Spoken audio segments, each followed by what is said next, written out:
తెలుగు రాష్ట్రాల్లో వినాయక చవితి వేడుకలు వైభవంగా ప్రారంభమయ్యాయి. లంబోదరుడు భక్తులతో పూజలు అందుకుంటున్నాడు. మండపాల్లో గణనాథుడు కొలువుదీరాడు. హైదరాబాద్ ఖాషాన్ ఖైరతాబాద్ వినాయకుడు పూజలు అందుకునేందుకు సిద్ధమయ్యాడు.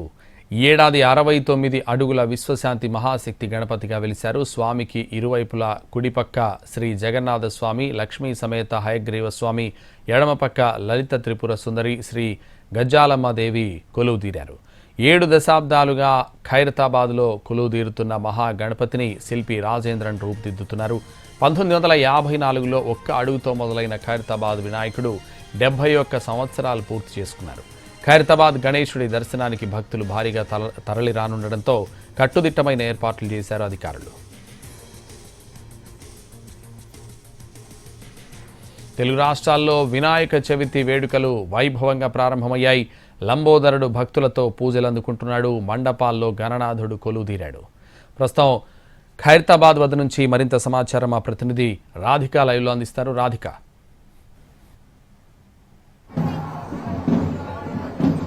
సంతోష్, ఉదయం నుంచి కూడా భారీ గణనాథుడు పూజలు అందుకున్నాడు. ఖైరతాబాద్ మహాగణపతి ఈసారి విశ్వశాంతి మహాగణపతిగా వెలిశారు. ఒక్కసారి మనం విజువల్లో లైవ్ లో చూసే ప్రయత్నం చేద్దాము. ఇంత భారీ గణనాథుడు 69 అడుగుల ఈ మహాగణపతిని దర్శించుకోవటానికి వేలాదిగా లక్షలాదిగా భక్తులు తరలి వస్తున్నారు. తెలుగు రాష్ట్రాల్లోనే కాకుండా ప్రపంచ వ్యాప్తంగా ఎంతో క్రేజ్ ఉన్న ఈ మహాగణపతిని దర్శించుకోవటానికి దూర ప్రాంతాల నుంచి కూడా ఇక్కడికి వస్తూ ఉంటారు.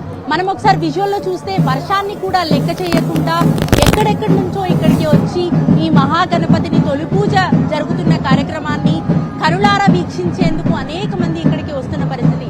ఉదయం 9:30 గంటలకి ఇటు ఒకవైపు పద్మశాలీలు సమర్పించే జంజం అట్లాగే కండువాని సమర్పిస్తారు. ఆ కార్యక్రమాన్ని వీక్షించడానికి, అలాగే 10 గంటల నుంచి 11 గంటల మధ్యలో తొలి పూజ చేయడానికి రాష్ట్ర గవర్నర్ కూడా రాబోతున్నారు. ఓవరాల్ గా ఈ ఖైరతాబాద్ మహాగణపతి 71 సంవత్సరాల నుంచి నిర్విరామంగా ఒక్క అడుగుతో 1954లో మొదలైన ఈ మహాగణపతి ప్రస్థానం 71 సంవత్సరాలను పూర్తి చేసుకుంది. మట్టి గణపతిగా వెలిసిన ఈ మహాగణపతి భారీ గణపతిని దర్శించుకోవటానికి దూర ప్రాంతాల నుంచి ఎంతో మందికి ఇక్కడికి వస్తూ ఉంటారు. ఇంత పెద్ద గణపతిని ఇటు శిల్పి రాజేంద్రన్ గత కొన్ని సంవత్సరాలుగా తీర్చిదిద్దుతున్న పరిస్థితి మనం ఒక్కసారి విజువల్లో చూద్దాము. ఇప్పుడే ఇటు పద్మశాలీలంతా కలిసి ఇటు ప్రసాదాన్ని, అలాగే జంజం కార్యక్రమాన్ని, జంజాన్ని వాళ్ళు స్వయంగా నేసిన జంజాన్ని, అట్లాగే కండువాన్ని పద్మశాలీలు ఈ మహాగణపతి కోసం నేస్తారు. ప్రత్యేకంగా నేసిన ఈ జంజాన్ని సమర్పించడానికి పద్మశాలీలంతా కూడా ఇటు మహాగణపతి దగ్గరికి వచ్చారు. బడా గణేష్ దగ్గర మనకి కోలాహలం ఇప్పుడిప్పుడే మొదలైంది. ఈ ఘట్టాన్ని వీక్షించడానికి దూర ప్రాంతాల నుంచి కూడా ఇక్కడికి వస్తున్నారు. విశ్వరూప మహాగణపతి, విశ్వశాంతి మహాగణపతి ఎంతో ఘనంగా పూజలు